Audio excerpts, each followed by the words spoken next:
దేవుని నామమునకు మహిమ కలుగును గాక. ప్రభునందు ప్రియులరా, మన ప్రభువు రక్షకుడునైన క్రీస్తు యేసు పరిశుద్ధ నామంలో మీ అందరికీ శుభములు. 6వ తేదీ ఏప్రిల్ మాసము 2025వ సంవత్సరం. ఎంత త్వరగా గతించిపోతున్నాయి దినములు. 13వ తేదీ మనకి మట్టల ఆదివారం, ఆ తర్వాత హోలీ వీక్. ప్రతిరోజు ప్రార్థనలు జరుగుతాయి కనుక 20వ తేదీ మనకి దేవుని యొక్క మహాకృపను బట్టి ప్రభునందు ప్రియులరా ఈస్టర్ పండుగ పునరుద్ధాన ఆదివారం మిమ్మల్ని అందరినీ ప్రేమపూర్వకంగా ఆహ్వానిస్తున్నాం. ఈరోజు దేవుడు సిద్ధపరిచిన వాగ్దానము, శ్రమలకాల ధ్యానము, ద స్టేట్మెంట్ అన్నమాట. ఇది గొప్ప స్టేట్మెంట్. ఏమిటంటే ఇక్కడ మనకి ఈరోజు ఇవ్వబడుతున్న వాక్యము, ఈయన ఏ తప్పిదము చేయలేదు. ఈయన ఏ తప్పిదము చేయలేదు. ఎవరు చెప్తున్నారు? ఎవరితో చెప్తున్నారు? లూకాసు వార్త 23వ అధ్యాయము 41వ వచనం, పూర్తి వచనము. మనకైతే ఇది న్యాయమే, మనము చేసిన వాటికి తగిన ఫలము పొందుచున్నాము, కానీ ఈయన ఏ తప్పిదము చేయలేదని చెప్పి. కనుక ఎవరు చెప్తున్నారు? ఏం చెప్తున్నారు? ఒక్కసారి నేర్చుకునే ముందు మనము ఇంగ్లీష్ వెర్షన్లోనికి వెళ్తే, new living translation, Luke chapter 23 verses 41. We deserve to die for our crimes. మనము చేసిన నేరముల కొరకు మనము చనిపోవుటకు ఇది న్యాయమే. అంటే మనము చేసిన తప్పును బట్టి మనం చనిపోతున్నాం. మనము చేసిన నేరములకు మనకు శిక్ష విధించబడింది. బట్ దిస్ మ్యాన్, అయితే ఈ మనుష్యుడు hasn't done anything wrong, ఏ తప్పిదము చేయలేదు. వాట్ ఎ గ్రేట్ స్టేట్మెంట్ కదా. అయితే ఈ స్టేట్మెంట్ ఎవరు చెప్పారు? 40వ వచనం మనం చూస్తే చక్కటి వాక్యాలు ఇక్కడ ఉన్నాయి. రెండవ వాడు అంటే ఆయనని సిలువ పైన వేలాడదీసి చంపినప్పుడు అటు ఒకళ్ళు ఇటు ఒకళ్ళు. మనకి తెలుసు, కుడివైపున దొంగ, ఎడంవైపున దొంగ, సిలువలో మంచి దొంగ అనే టైటిల్. అంటే రెండవ వాడు వారిని గద్దించి, నీవు అదే శిక్షా విధిలో ఉన్నావు కనుక దేవునికి భయపడవా అని చెబుతూ, మనకైతే ఇది న్యాయమే, మనము చేసిన వాటికి తగిన ఫలము పొందుచున్నాము. సువార్త ఎంత చక్కగా చెప్తున్నాడు కదా. ఈయన యందు ఏ తప్పిదమును చేయలేదని చెప్పి యేసుని చూచి, నీవు నీ రాజ్యములోనికి వచ్చినప్పుడు నన్ను జ్ఞాపకము చేసు. ఆ మాటకి, అతనిలో వచ్చిన పరివర్తనకి, అతను చెప్పిన ఆ దేవుని గణపరిచినందువలన తనను తాను పాపి అని, తనకు జరిగిన శిక్షావిధిని బట్టి దేవుని నిందించక దేవుని ఘనపరిచి, అందుకు ఆయన వానితో, నీవు నాతో కూడా పరదేశులో ఉందువని నేడు నీతో నిశ్చయంగా. అంటే ఇక్కడ మనము కొంచెం వాక్యం ఇక్కడే మనము చూసేస్తే ప్రభునందు ప్రియులరా, మొదటి దొంగ ఏమంటున్నాడు? జీవితంలో ఎప్పుడూ కూడా 2 వర్గాలు మనకు ఎదురవుతూ ఉంటాయి. ఒకటి మనల్ని రెచ్చగొట్టేది, 2 మనల్ని నిలదీసేది. రెచ్చగొట్టేది ఎప్పుడు నీ అంతటోడు లేడు అంటాడు. నిలదీసేవాడు ఎప్పుడూ కూడా బహుశా ఇది చేయకుండా ఉంటే బాగుండేదేమో, నిజమైన స్నేహితుడు గాయం చేస్తాడు. కానీ మనము ఎవరికి స్థానం ఇస్తున్నాము? కనుక ఇక్కడ ఏమి జరిగింది అని మనము చూసినప్పుడు 23వ అధ్యాయము 39వ వచనంలో, వేలాడ వేయబడిన ఆ నేరస్తులలో ఒకడు ఆయన్ను దూషించుచు. ఆ సమయంలో ఆయనతో ఇతనికి ఏం సంబంధం? అంటే ఇతని నోటి నిండా దూషణ ఉంది. ఈ వ్యక్తి మనస్సు నిండా లోకం ఉంది. ఈ వ్యక్తి హృదయము నుండా తన చిన్ననాటి నుంచి తన మార్గాన్ని, తన ప్రవర్తనని, తన జీవితాన్ని, తన మనసును మార్చుకోవడానికి ఇష్టపడలేదు. కానీ దేవుని నిందించడానికే, తన చిత్తం జరిగించుకోవడానికే సరిపోయింది. నీవు క్రీస్తువు కదా, నీవే మెస్సియా అంట కదా, నిన్ను నీవు రక్షించుకును మమ్మల్ని కూడా. అంటే చేసిన ప్రతి దానికి దేవుణ్ణి రక్షించు అంటున్న మనము, అది నిజంగా అన్ని విషయాల్లో కార్యమా? ఇదే అన్నమాట. అంటే ప్రభువునందు ప్రియులారా, వారికి ఇవ్వబడిన చివరి అవకాశంలో కూడా ఒకడు దేవుని నిందిస్తున్నాడు, రెండవ వాడు దేవుని గణపరుస్తున్నాడు. ఈ రెండు జీవితాలు మనల్ని పరిసయ్యుడు, సుంకరి, అదే విధముగా ఆ యొక్క శాస్త్రులు, పరిసయ్యులు, ఇటు పక్కన వ్యభిచారి, అదే విధముగా పాపాత్మురాలైన స్త్రీ సిమోను ఇంటిలోకి పిలువబడిన గొప్ప ప్రధాన యాజకులు. మన జీవితంలో ఎప్పుడూ కూడా రెండు గుంపు ఉంటుంది. ఈ రెండు గుంపుల్లో చాలాసార్లు మనము ఏ గుంపు వైపు వెళ్ళే వాళ్ళంగా ఉంటామంటే, గుంపుతో నలుగురిలో ఒక్కడిలాగా మిగిలిపోదాం అనుకుంటున్నావా? నలుగురిలో కలిసిపోవాలనుకుంటున్నావా? ఏ రోజునైతే నీ జీవితం విలువైందని అక్కడ ఆ శిలువ మీద దొంగ చెప్పుతున్న స్టేట్మెంటు, ఇక్కడ పిలాతు గారు చెప్పిన స్టేట్మెంట్ మనం చూసినప్పుడు, ప్రభునందు ప్రియులారా, యోహాను సువార్త 19వ అధ్యాయము 4వ వచనం, పిలాతు మరలా వెలుపలికి వచ్చి, ఇదిగో ఈయన యందు ఏ దోషము నాకు కనబడలేదు. హేరోదు చెప్తాడు, ఏ దోషము నాకు కనబడలేదు. అక్కడ అనేక మంది తీర్పు తీర్చుతారు, ఈ మనిషి యందు ఏ దోషము కనబడలేదు. యేసుక్రీస్తు ప్రభుల వారు ఒక్కరే చెప్పగలిగిన స్టేట్మెంటు యోహాను సువార్త 8వ అధ్యాయము 46వ వచనము, నా యందు పాపము ఉన్నదని మీలో ఎవడు స్థాపించగలడు? Who can prove that I'm a sinner? కనుక అంటే ఇవన్నీ ఎందుకు జరుగుతున్నాయి? హెబ్రీలకు రాసిన పత్రిక 4వ అధ్యాయము 14వ వచనంలో, ఆకాశ మండలము గుండా వెళ్ళిన దేవుని కుమారుడైన యేసు అను గొప్ప ప్రధాన యాజకుడు మనకు ఉన్నాడు కనుక మనము గట్టిగా పట్టుకోవాలంట. ఏంటి? ఒప్పుకున్న దాన్ని. మన ప్రధాన యాజకుడు మన బలహీనతల యందు మనతో సహా అనుభవం లేనివాడు కాడు. కానీ ఆయన శిక్షింపబడుతున్నప్పుడు, ఆయన నిందించబడుతున్నప్పుడు, ఆయన చంపివేయబడుతున్నప్పుడు, అనేక మంది కోసం ప్రాణం పెట్టడానికి వచ్చినప్పుడు, సమస్త విషయంలోనే మన వలనే శోధింపబడిన ఆయన పాపము లేనివాడుగా ఉండెను. కనుక మనము కృపా సింహాసనం యొద్దకు వెళ్ళగలుగుతున్నాం.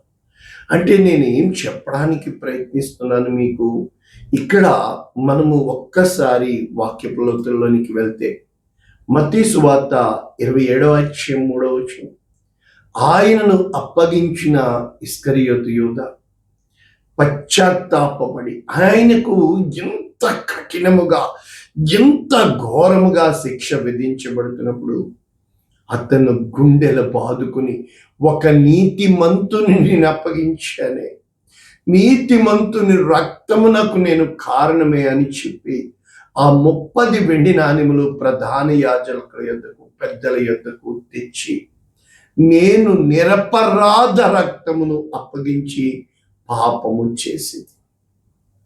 వారంటారు, దాంతో నాకేమి, నువ్వే చూసుకో. అతను తట్టుకోలేక వెళ్ళి ఉరి పెట్టుకొని చచ్చిపోయాడు. మరి ప్రభువునందు ప్రియులారా, పాపము ఎంత ఘోరమైనదంటే, సౌలు అంటాడు, సమూయేలు గ్రంథము 1వ గ్రంథము 15వ అధ్యాయం 24వ వచనం, సౌలు చెప్తున్నాడు సమూయేలుతో, జనులకు జడిసి, చాలాసార్లు మనం భయపడి నిజాన్ని చెప్పు, ఎదుటివాడు అన్యాయం అయిపోతున్నా, మనకి కలిగింది ఎక్కడ పోతుందో, మనల్ని ఎక్కడ ప్రజలు చాలాసార్లు దొంగతనం వేస్తారు, అది దొరుకుతుంది, కానీ వాడిని దొంగ అని చిత్రీకరించడమే, దొరికింది తప్పు నాదని ఒప్పుకోం, వాడు దొంగగా ముద్రపడిపోతాడు. ఎన్నిసార్లు మన జీవితంలో మనలో ఉన్న అహము, ఎదుటివాడు నాశనం అయిపోయినా పర్లేదు, కానీ నీలో ఉన్న అహము నువ్వు తప్పు చేసావని ఒప్పుకునేటట్లు చేయలేవు. అక్కడ the confession, the moment he confessed himself, ఆ శిలువ మీద దొంగ తన పాపమును ఒప్పుకున్నప్పుడు యేసు క్రీస్తు ప్రభుల వారు ఎందుకు వచ్చారో తెలుసా? పశ్చాత్తాపం. Repent for your sins. నీవు నీ పాపమును ఒప్పుకోవడమే దేవుని కార్యము. నీవు పాపములో చనిపోవడము దేవుని కార్యము కాదు. The moment you confess your sin, you are righteous. నీవు నీతిమంతుడు. కారణము అది నీ హృదయములో జరిగే కార్యము. ఎప్పుడైతే యేసు క్రీస్తు నా పాపముల నిమిత్తము చనిపోయాను, అతను నా నిమిత్తము చంపబడుతున్నాడని దొంగ చెప్పుతున్నాడో, వాగ్దానం పొందుకున్నాడు, నేడు నీవు నాతో కూడా surely I will say, truly truly I will say, today you will be in paradise with me. అంటే యెహోవా ఆజ్ఞను, నీ మాటలను మీరి పాపము తెచ్చుకోండి. సౌలు ఒప్పుకుంటున్నాడు. కారణం ఏంటి తెలుసా? ఇక్కడ ఆ సమూయేలు చెప్పిన స్టేట్మెంట్ ఏంటంటే, సమూయేలు మొదటి గ్రంథం 15వ అధ్యాయం 22వ వచనం, తాను సెలవిచ్చిన ఆజ్ఞను ఒకడు గైకొనుట వలన, అంటే ఆజ్ఞకు విధేయత చూపటమే ఆ యొక్క దేవుని నమ్మడము. ఆజ్ఞ అతిక్రమమే పాపం. సంతోషించినట్లు ఒకడు దహన బలులను అర్పించుట వలన ఆయన సంతోషించిన. ఆలోచించుము, బలులు అర్పించుట కంటే ఆజ్ఞను గైకొనుటయు, పొట్టేళ్ల క్రొవ్వు అర్పించుట కంటే మాట వినుటయు శ్రేష్ఠ. అంటే నువ్విచ్చే కానుకలు కాదు, నువ్వు చెప్పే గొప్పలు కాదు. ఎంతగా సాక్ష్యం పలుకుతారంటే కానీ దేవుని దగ్గరికి రారు, కానుక ఇవ్వరు, ఏమి చేయరు. తిరుగుబాటు చేయుట, సోదె చెప్పుట అను పాపంతో సమానము. మూర్ఖతను అగపరుచుట, మాయా విగ్రహము, గృహదేవతలను. యెహోవా ఆజ్ఞను నీవు విసర్జించితివి కనుక నీవు రాజుగా ఉండకుండా ఆయన నిన్ను విసర్జించు. అప్పుడు చెప్తున్నా, చాలా విషయాల్లో దేవుడు మన పట్ల దయ కలిగి ఉన్నాడు కదా, మనల్ని స్థిరపరచాలని ఇష్టపడుతున్నాడు కదా. కానీ మనము తొందరపాటు, ఆవేశం ఏమీ లేదు. నేను నేర్చుకుని మీకు నేర్పిస్తుంది. కమాన్, ఎవడండి మనతో ఉండేవాడు? నీవు చేసిన తప్పును దేవుని ముందు ఒప్పుకో, నీ హృదయములో నీవు పశ్చాత్తాపడు, దేవుని ఎదుట గుండె పగిలి ఏడు. సమూయేలు 2వ గ్రంథము 12వ అధ్యాయం 13వ వచనం, నేను పాపము చేసి తిని అని దావీదు నాతానుతో అనగా, నీవు చావకున్నట్లు యెహోవా నీ పాపమును పరిహరించిన. ఇక్కడ క్రీస్తు ప్రభుల వారు కనబడుతున్న దావీదు కుమారుడుగా రావాలా? దేవుడు ఆ యొక్క పాపమును పరిహరించాడు. ఏ విధముగా పరిహరించాడు? పేతురు గారు రాసిన మొదటి పత్రిక 2వ అధ్యాయం 22వ వచనం, ఆయన పాపము చేయలేదు, ఆయన నోట ఏ కపటము కనబడలేదు.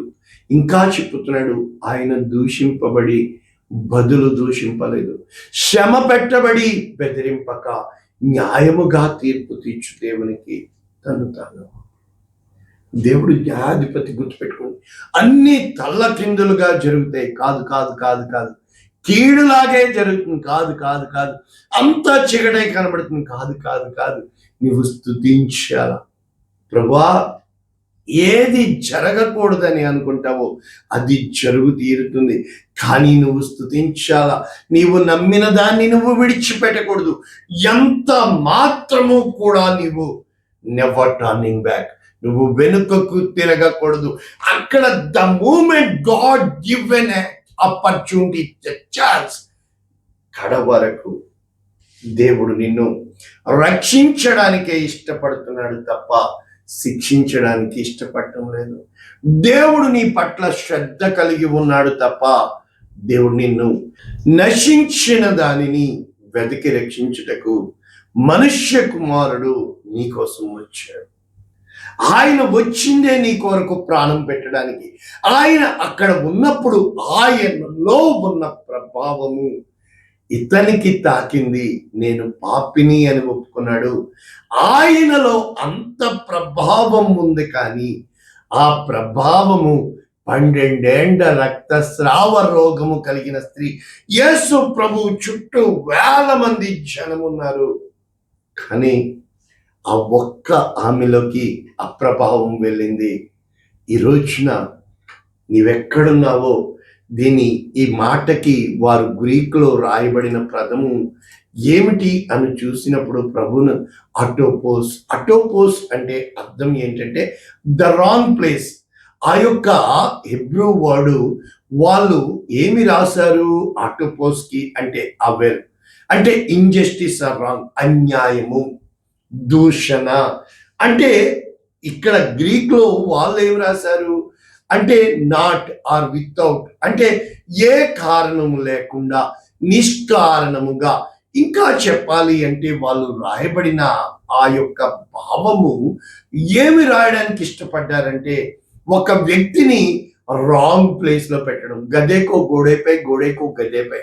అంటే గుర్రాలు గాడిదలుగా, గాడిదలు గుర్రాలుగా చేసే ఈ లోకంలో నా యేసు క్రీస్తు ప్రభు నీతిమంతుణ్ణి పాపిగా చిత్రించే ఈ లోకంలో మరి నువ్వెందుకు ఆశపడుతున్నావు? లోకము దాని ఇచ్చ గతించిపోను, లోకము దాని ఆశ గతించిపోను. నిన్నుగా పిలిచిన వాడు లోకాన్ని నేను పెంటగయించాను, నీ కోసమే, నీ ప్రేమ కోసమే. ఏ రోజునైతే ప్రభునందు ప్రియులారా ఆ యొక్క అన్యాయపు తీర్పు నుండి ఆయన నీ కోసం, నా కోసం అన్యాయపు తీర్పు నుండాడే. న్యాయాధిపతి దోషిగా నిలబడ్డాడే. నా జీవితంలో జరిగిన తలదించుకొని నిలబడ్డాను. తల ఎత్తి ప్రశ్నించే ఈ సమాజం ముందు తలదించుకొని నిలబడగలవా? సమస్తము సాధ్యం. దేవునికి అసాధ్యమైనది ఏది లేదు. ప్రార్థన చేద్దాం. పరిశుద్ధుడా, ప్రేమ కలిగిన విత్తబడిన వాక్యమును నిండారులుగా దీవించుచు అనేక మందికి ఆశీర్వాదముగా, అనేక మందికి దీవెనకరముగా, అనేక మందికి వెలుగునిచ్చేదిగా వారి జీవితాల్లో ఈ రోజైనా ఒక పశ్చాత్తాపం పొందే విధముగా కార్యం చేయమని యేసు నామమున దీవిస్తున్నాము తండ్రి. ఆమేన్. God bless you all. దేవుడు మిమ్మల్ని దీవించునుగాక. ఆమేన్.